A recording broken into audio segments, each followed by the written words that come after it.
ശബരിമല സ്ത്രീ പ്രവേശനവും ഈ തോൽവിക്കൊരു കാരണമായി, ലോക്സഭാ തെരഞ്ഞെടുപ്പിലെ തോൽവിക്ക് CPM ഒരു കാരണമായി എന്നൊക്കെ പറഞ്ഞവരുണ്ടല്ലോ. അത് പറഞ്ഞു പല കാരണം പറയുന്നത് അതൊന്നും അല്ലായിരുന്നു അവിടുത്തെ പ്രശ്നം. അതായത് കഴിഞ്ഞ പ്രാവശ്യത്തെ പ്രശ്നം എന്ന് പറഞ്ഞു കഴിഞ്ഞാൽ ഈ നമ്മുടെ ഇന്ത്യയുടെ ഈ ഒരു അവസ്ഥയുണ്ടല്ലോ, BJPയെ പരാജയപ്പെടുത്തുക. കാരണം അല്ലെങ്കിൽ അത് നമ്മുടെ രാജ്യത്തിന് വലിയ ദോഷമാവും എന്നുള്ള വലിയ പ്രചാരം വരികയും അങ്ങനെ വന്ന സമയത്താണ് ഇവിടെ രാഹുൽ ഗാന്ധി അടക്കമുള്ള ആളുകളുടെ തെരഞ്ഞെടുപ്പ് മത്സരം നമ്മുടെ കേരളത്തിൽ ഉണ്ടാവുകയും ചെയ്തു. അപ്പോൾ ആ ഒരു ട്രെൻഡ് നല്ലപോലെ ജനങ്ങളെ ബാധിച്ചിട്ടുണ്ട്. അല്ലാതെ വേറെ എന്തെങ്കിലും ഒരു പ്രശ്നമല്ല, ആ ട്രെൻഡാണ്. ഇവിടെ പൊളിറ്റിക്കലായിട്ട് തന്നെ ജനങ്ങൾ ചിന്തിച്ചത്. വൈകാരികമായിട്ട് കുറച്ച് കാലമേ പോവുള്ളൂ, കുറച്ച് കാലം ആളുകൾ നിർത്താൻ പറ്റുള്ളൂ. ഇവിടെ നമ്മുടെ നല്ല പൊളിറ്റിക്കൽ ആയിട്ടുള്ള കാഴ്ചപ്പാടുള്ള ജനതയാണ് നമ്മുടെ.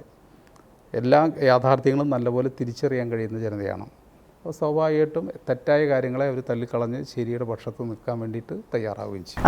ഇപ്പോൾ അമ്പലങ്ങളെല്ലാം ഹൈടെക് ആവുന്നുണ്ട്. അമ്പലങ്ങളിലൊക്കെ Google Pay ഉണ്ട്, അതുപോലെ കമ്പ്യൂട്ടർ സിസ്റ്റം ഉണ്ട്, എല്ലാം ഉണ്ട്.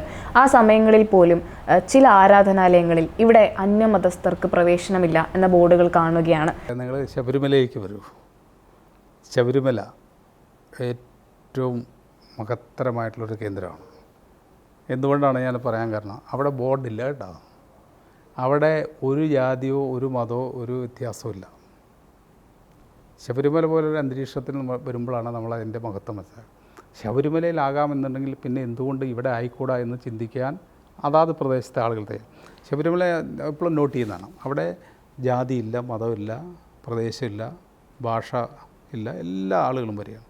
ഒരു കാര്യം അടിച്ചേൽപ്പിച്ച് ചെയ്യേണ്ട കാര്യമില്ല. അത് നമ്മുടെ സമൂഹം അങ്ങനെ തിരിച്ചറിഞ്ഞ് പതുക്കെ വരണം.